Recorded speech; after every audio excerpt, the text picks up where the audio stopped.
Hello. Okay, I'm recording now. This is the lesson for today. And I'm going to share my screen. This lesson is about past, present, and future. It's going to be a tense review of the tenses. We need to work on lots of different grammar. Is that okay?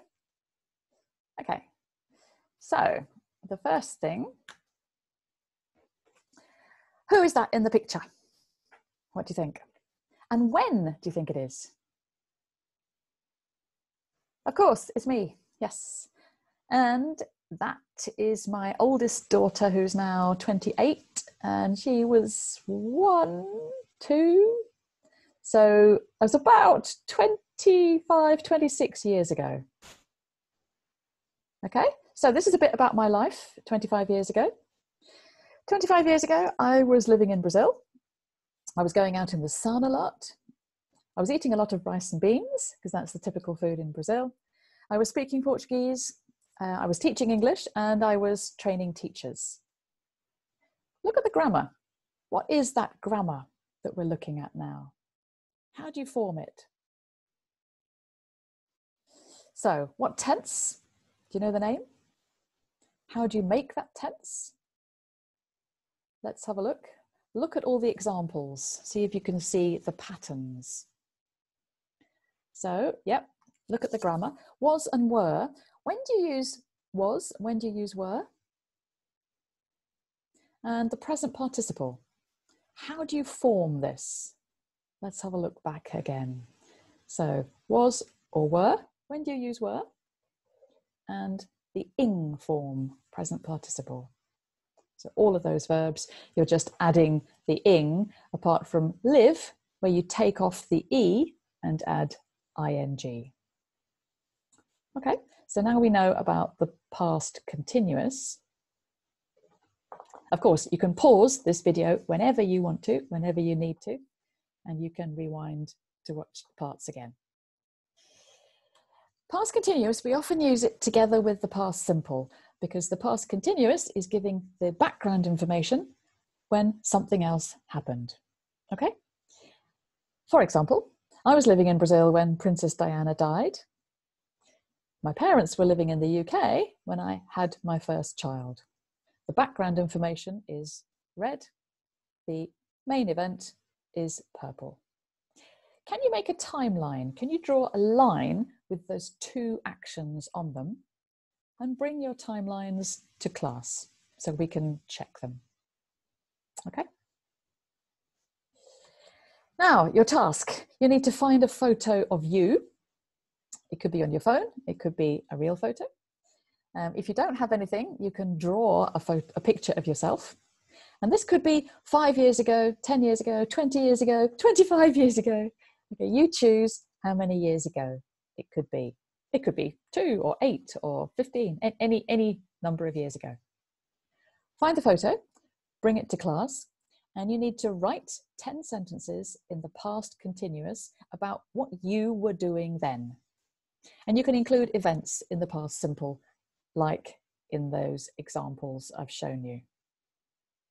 Okay, so 10 sentences about yourself and 10 sentences about your family and friends, what they were doing then, and include events in the past simple as well. How many sentences altogether? Right, 20 sentences, past continuous and past simple. Okay, check the verbs. You can pause and do that now or do it at the end. Okay. Now, next part, I want you to imagine that we could give advice to ourselves in the past. Now, imagine that I could give advice to that Linda in the photo. So me now giving advice to Linda 25 years ago. We can't do this, of course, but just imagine we could. This is the advice I would give myself. I would say, Linda, if I were you, I'd start running now so it'll be easier when you're older. You shouldn't worry too much about your children. They'll be fine. You ought to really enjoy the tropical fruits in Brazil. They're so expensive in the UK. Why don't you think about going to Africa soon? It's such an interesting continent. Start teaching ESOL students as soon as you can. They're so interesting. So that's my advice to myself a long time ago. Look at the grammar. So this is the grammar of giving advice. The first one is actually the second conditional after if plus past tense and then I would. If I were you, I would. That's the impossible conditional, but it's impossible for me to be you. You shouldn't plus the infinitive, or you should plus the infinitive for advice. You ought to plus the infinitive, you ought to enjoy, or negative, you ought not to. Why don't you is a good structure for advice. Why don't you plus infinitive. And then the last one is just the imperative, when you're giving an order. Start teaching, okay? Start is the imperative form. It's like giving an order, but it could be advice. Okay, you need to look at those structures and look at how they're used. And now you need to use all those structures to write advice to yourself in your photo or your drawing, the one that you used before for the past continuous. Okay, so pause and do that now or after. Bring these sentences to the lesson to check. Okay, next part. This is an interesting part. This is about the future. So look at that reddish timeline at the top. So 1995 was my picture. I gave advice to myself back in 1995. 2020 is now. And now think about the future. Imagine you can write to yourself in the future. What are you going to say to yourself? Okay, I got my family to do that. I got them to write to themselves in 2025, in 5 years' time. And you need to read them to guess who wrote which one. So this is John, my husband, Lucy and Michelle, my daughters. Lucy is 28, Michelle is 23. So A, B, C, can you pause the screen and read these and match them to the three people above? Okay.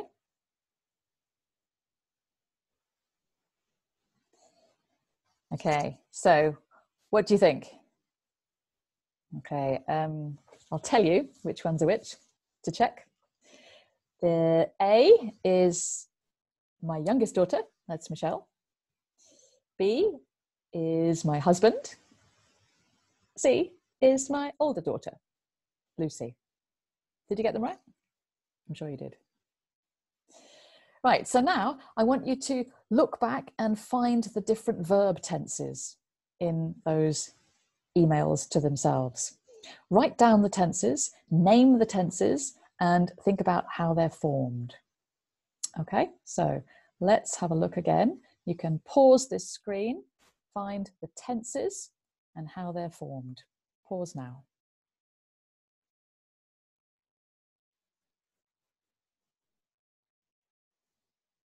Okay, how many tenses did you find? Right, let's have a look. I've put them in red here. So you've got have you run. What tense is that? Present perfect.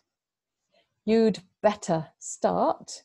That's a structure of advice, another structure for advice. You'd better plus the infinitive. You had better. Do you not want? That's the present simple.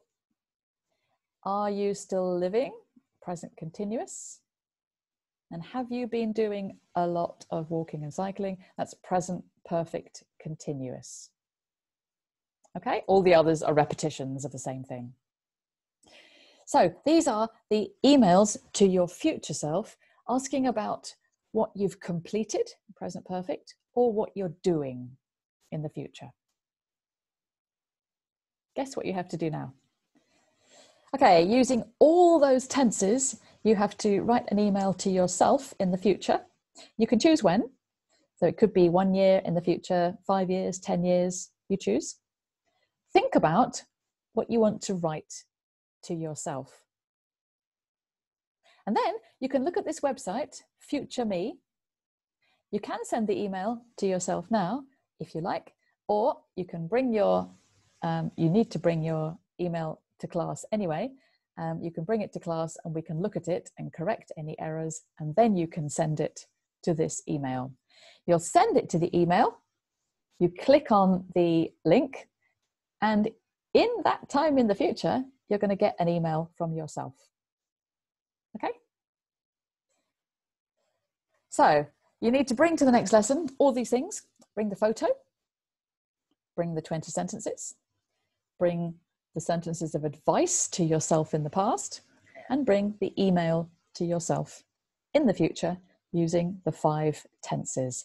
If you need to look up anything in grammar books or online, please do that, because this is a review of all the tenses. Okay? That's it for today.